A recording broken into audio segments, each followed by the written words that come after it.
갈그미스 전투에서 승리한 느부갓네살은 이제 애굽으로 진격하기를 주저하지 않습니다.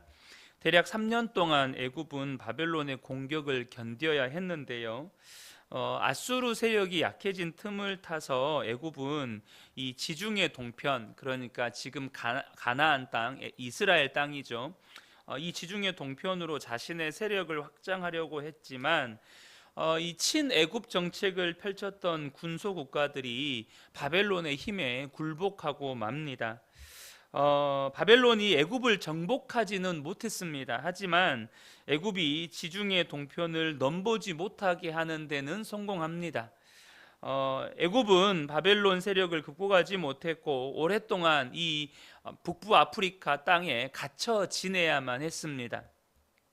이와 달리 바벨론이 이제 애굽에 승리하지 못하고 전쟁이 길어지니까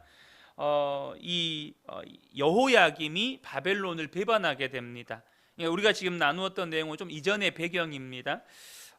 여호야김이 바벨론을 배반하게 되고 이러한 여호야김의 결정 때문에 바벨론이 예루살렘으로 진격하는 빌미를 제공하게 되고 결국 주전 597년에 이 여호야김의 아들 여호야긴, 우리가 또 여고니야, 고니야 또 이렇게 나눴었죠. 이 여호야긴과 신하들이 바벨론 포로로 끌려가는 사건이 발생하게 됩니다. 그런데 이 갈그미스 전투에서의 애굽의 참패는 애굽 패망의 시작에 불과했습니다. 바벨론을 통한 애굽의 멸망은 애굽의 신들과 애굽을 의지하는 자들을 벌하시는 하나님의 심판이었습니다.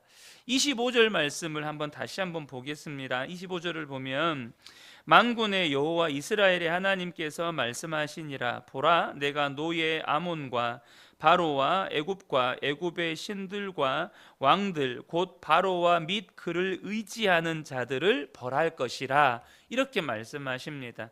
그러니까 이것은 단순히 애굽을 심판하시는 것뿐만이 아니라 애굽을 의지하는 모든 자들을 벌하시는 하나님의 심판이었다는 거예요. 심판은 애굽인들에게만 국한되지 않고 그들이 고용한 용병들, 또 그리고 하나님을 버리고 애굽을 의지하여서 애굽의 그늘에 정착하려 했던 유다 백성에게도 미쳐서 그들이 더 이상 갈 곳을 찾지 못하고 멸망을 하게 될 거라는 것이죠. 이러한 애굽의 패망은 헛된 신들을 의지하는 세상에 대한 하나님의 심판이었다는 것입니다. 이것이 우리에게 시사하는 매우 중요한 교훈이 있습니다. 여러분, 사람들이 혹은 유다 백성들이 하나님 대신 이 애굽을 의지합니다. 애굽을 의지할 때 그들의 마음은 어떤 마음이었을까요? 도대체 어떤 마음이 있기 때문에 애굽이라고 하는 나라를 의지하는 것입니까? 사람들이 하나님이 아니라 다른 어떤 것을 의지할 때 그것을 의지하는 사람들의 마음에는 어떤 마음이 있을까요? 내가 그것을 의지하면 나는 안전할 것이다. 내가 그것을 의지하면 그것이 나를 성공하게 해줄 것이다. 우리가 세상에서 소위 말해서 성공하려면 줄을 잘 잡아야 된다는 표현을 쓰잖아요. 회사에서도 내가 회장 라인이냐 혹은 부회장 라인이냐 사장 라인이냐 줄을 잘 잡아야 된다는 표현을 씁니다. 그래서 어떤 줄을 잡아요. 무언가를 의지해요. 어떤 마음으로 의지합니까? 내가 그 줄을 잡으면, 내가 그것을 의지하면 그것이 나를 안전하게 해줄 것이고 나를 성공시켜 줄 것이다 라는 마음을 가지고 그것을 의지합니다. 그런데 여러분, 그것이 나에게 안전과 성공을 가져다 줄 것 같지만 하나님이 아닌 다른 것을 의지하는 그것의 실상은 도리어 나를 위험에 빠지게 만들고 나를 멸망에 이르게 한다는 것입니다. 하나님이 아닌 하나님을 버리고 의지했던 그것이 나에게 생명의 동아줄인 줄 알았지만 그것이 사망의 썩은 줄이었다는 거예요. 여러분, 저와 여러분이 반드시 아셔야 합니다. 하나님의 백성은 하나님이 아닌 다른 것을 의지하면 그것이 오히려 나를 멸망으로 이끈다는 거예요. 그것이 나를 위험에 빠지게 한다는 것입니다. 이스라엘의 역사가 그것을 증명해 주고 있어요.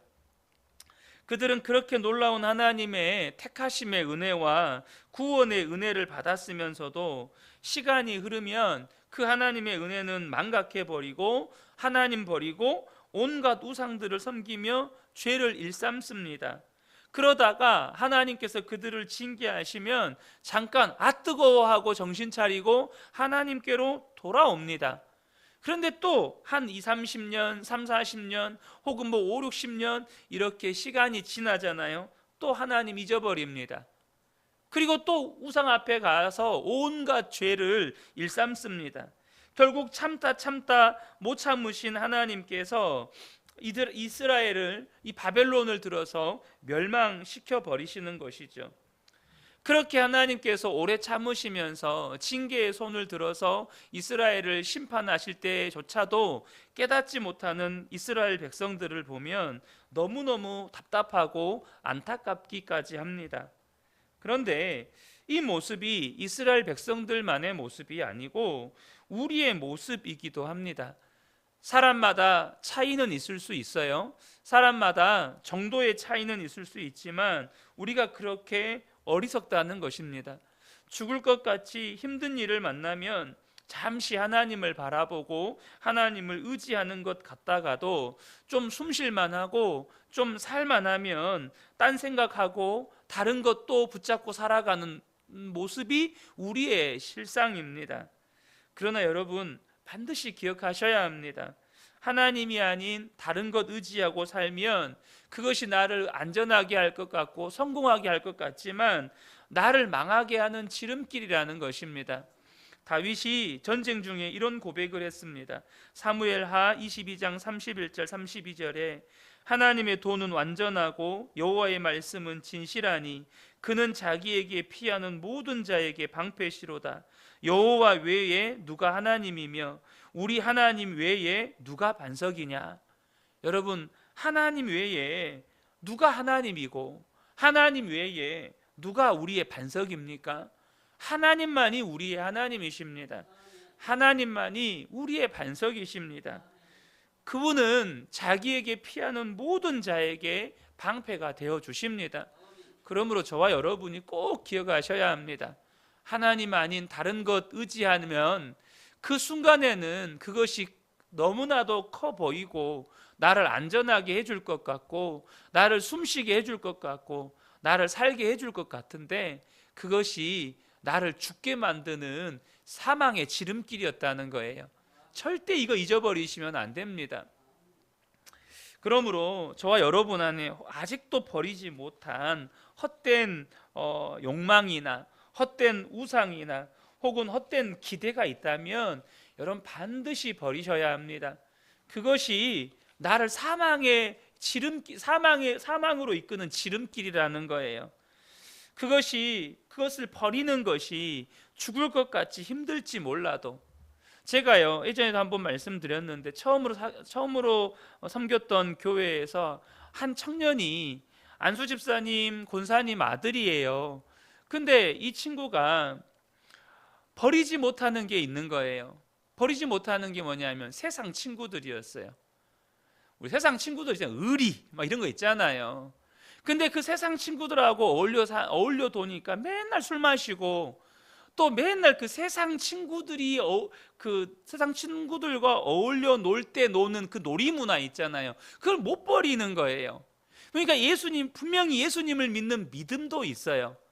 근데 그 세상 친구들과의 그 관계를 정리가 안 되는 거예요. 그러니까 매일 술 마시고 결국에는 이 친구가 하지 말아야 할 행동을 했어요. 뭐였냐면 교회에 청소년부 아이를 술을 먹여서 모텔을 데려간 거예요.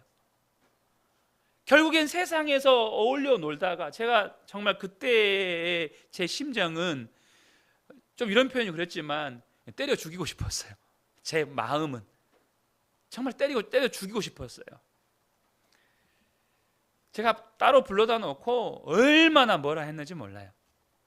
정말 정신 차리라고 얼마나 뭐라고 했는지 몰라요. 그런데 나중에 이 친구가 정신 차리고 저한테 왔어요. 그러면서 울면서 이런 이야기를 하더라고요. 근데 친구하고의 관계만은 도저히 못 끊겠다고. 그 친구들과의 관계만은 도저히 안 끊어진다고, 죽을 것 같다고 울면서 그 이야기를 하는 거예요. 그 나중에 하나님께서 또 은혜 주셔서 그 관계까지 정리했어요. 여러분, 내가 의지하는 하나님이 아닌 의지하는 그 뭔가를 끊어내 버리는 것이 때로는 정말 죽을 것 같은 심정일 때가 있어요. 근데 그게 살 길이에요. 하나님 아닌 다른 것을 의지하는 그것을 끊어내는 게 나에게 살 길이에요. 그것이 나를 축복으로 이끄는 길이라는 것입니다. 여러분, 겉으로 보면 지금 이 돌아가는 지금 이제 애굽에서 일어나는 이 모든 현상들을 보면 바벨론의 군대가 마치 도끼를 들고 벌목하는 자처럼 애굽을 지금 쓸어버리고 있어요. 그런데 여러분, 그거 아십니까? 지금 애굽의 운명은 하나님의 손에 달려 있다는 거예요. 하나님 손에 달려 있다는 것입니다.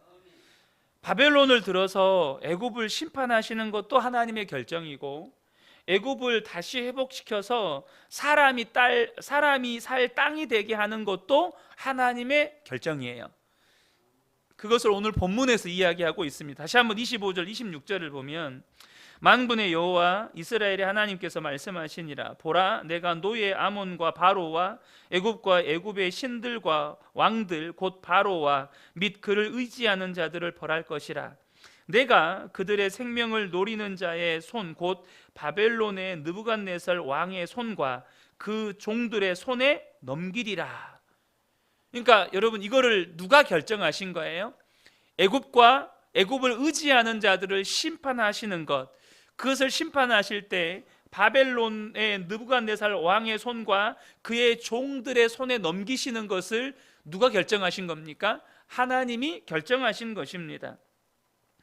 그러니까 지금 열국에 대한 하나님의 심판이 우리에게 알려주는 매우 중요한 교훈이 있습니다. 그것은 뭐냐면 하나님만이 역사의 주관자시라는 거예요. 열국과 열왕들을 세우시고 패하시는 분이 오직 하나님이시라는 것입니다. 그 모든 것은 하나님의 주권에 달려 있다는 거예요.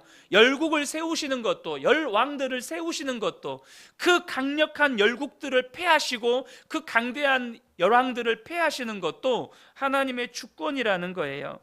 여러분, 이 세상에 진정한 패권자는 강대국도 권력자도 부자들도 아닙니다. 여러분, 지금 당장 여러분 머리에 떠오르는 강대국 하면 미국 떠오르시잖아요. 그 미국을 또 이렇게 이끌어가는 미국의 대통령 떠오르시잖아요. 또 여러분들이 지금 생각만 하면 전 세계에 뭐 이름 알려지는 유명한 부자들, 뭐 워린 버핏이나 뭐 일론 머스크나 뭐 다 아시잖아요. 그런 부자들, 소위 말해서 우리 만수로 이야기하죠. 사우디아라비아 왕 뭐 재산이 2600조인가 2400조라고 말을 하죠. 우리나라의 그 사우디아라비아 왕자가 우리나라에 왔을 때 우리나라 대기업 총수들도 그 앞에 다 줄 섰잖아요. 삼성부터 해가지고 다 일렬로 줄 섰잖아요.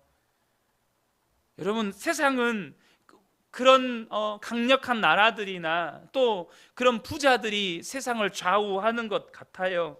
그러나 여러분, 세우시는 분도 하나님이시고 폐하시는 분도 하나님이시라는 것입니다. 하나님께서 하나님의 때에 쓰임에 맞게 세우시고 폐하셔서 사용하실 분이라는 거예요. 그것은 우리의 동경의 대상이 아니라는 것입니다.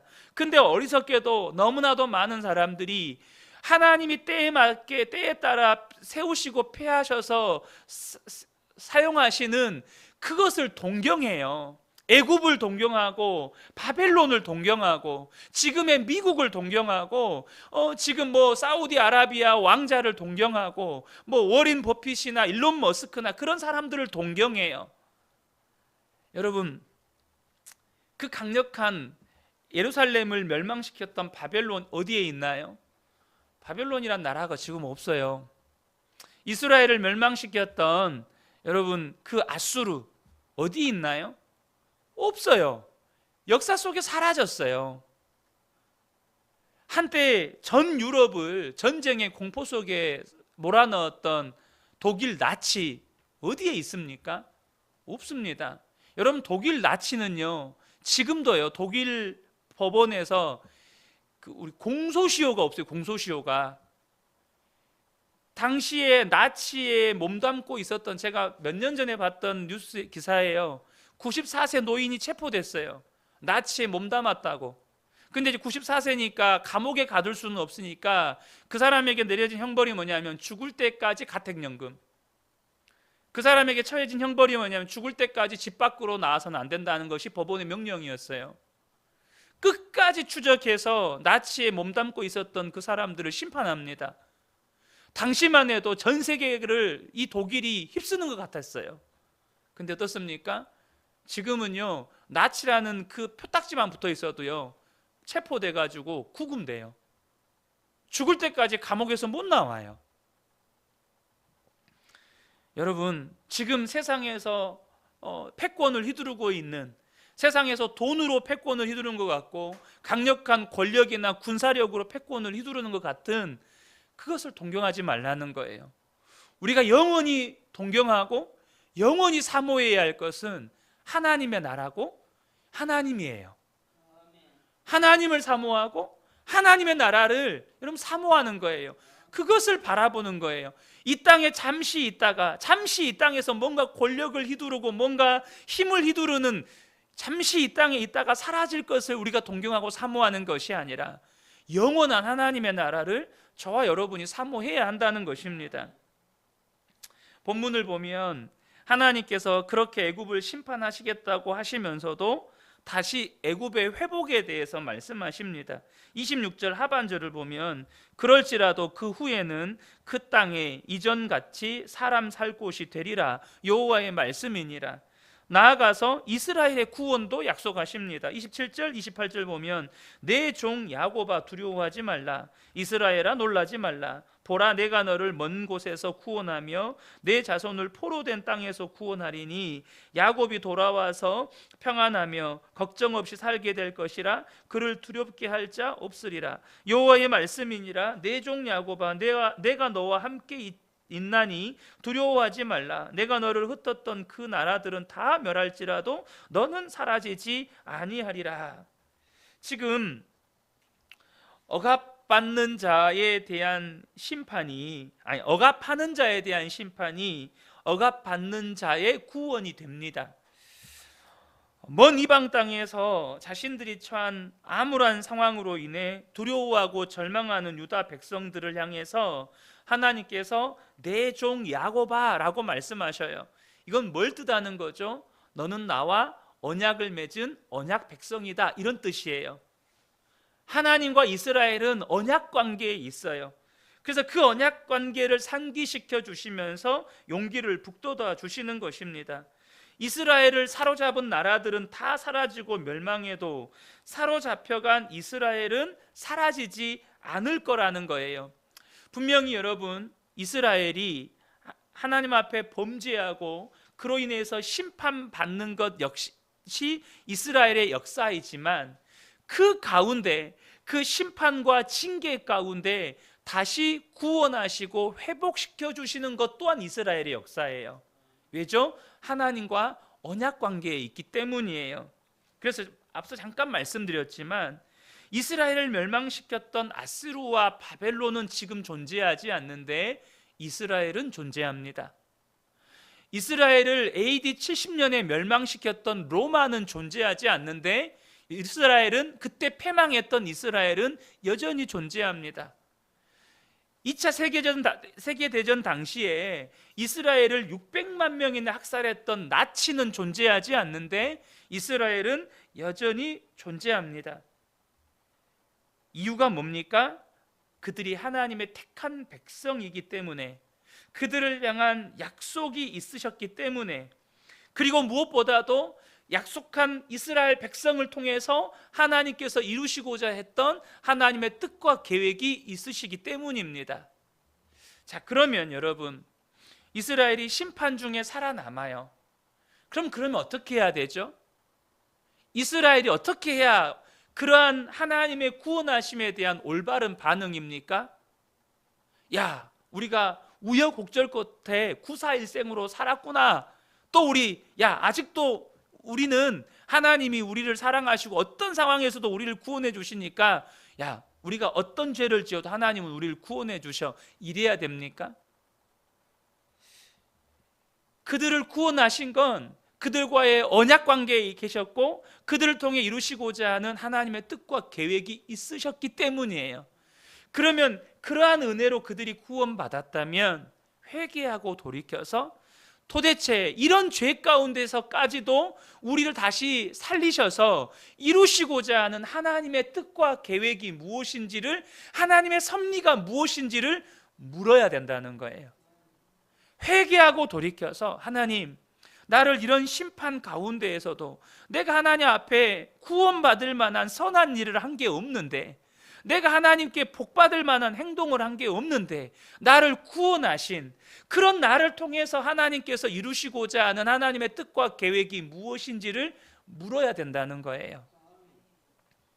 다시 하나님의 뜻으로 돌아와서, 하나님의 계획 가운데로 돌아와서 나를 통해서 하나님의 뜻과 계획이 이루어지도록 여러분 돌이켜야 한다는 것입니다. 그렇게 내가 당했던 심판과 고난과 그 고통에 대한 원망과 불평이 아니라 회개하고 돌이켜 하나님의 뜻이 무엇입니까? 내가 어떻게 하기를 원하십니까? 내가 이제는 어떻게 살아가기를 원하십니까? 묻고 돌이키는 은혜가 우리에게 필요하다는 것입니다. 저는 이 아침에 함께 예배드리는 우리 모든 성도님들 가운데 다시 한번 하나님의 뜻과 은혜 가운데 돌아서서 하나님의 뜻을 따라 살아가는 그런 복된 은혜가 있으시기를 예수님의 이름으로 축복합니다. 아멘. 기도하겠습니다.